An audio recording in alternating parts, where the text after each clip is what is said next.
આણંદ જિલ્લામાં ફરી એકવાર ભ્રષ્ટાચાર વિરુદ્ધ મોટી કાર્યવાહી કરવામાં આવી છે.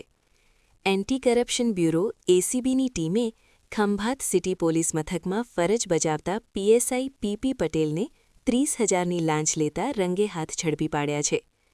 મળતી માહિતી મુજબ અશાંત ધારાની મિલકત સંબંધિત એક કેસમાં અનુકૂળ કાર્યવાહી કરવા બદલ ફરિયાદી પાસેથી લાંચની માંગણી કરવામાં આવી હતી. ફરિયાદીએ એસીબીનો સંપર્ક કરતાં જ ટ્રેપ ગોઠવવામાં આવ્યો હતો. ટ્રેપ દરમિયાન પીએસઆઈને લાલ દરવાજા પોલીસ ચોકી પાસે ફરિયાદી પાસેથી 30,000 સ્વીકારતા જ એસીબીની ટીમે ઝડપી લીધો. કાર્યવાહી દરમિયાન નોટોના નંબર ચકાસી પુરાવા એકત્રિત કરવામાં આવ્યા હતા. ઉલ્લેખનીય છે કે થોડા સમય પહેલાં પણ આણંદ જિલ્લામાં અન્ય એક પીએસઆઈ લાંચ લેતા ઝડપાયા હતા.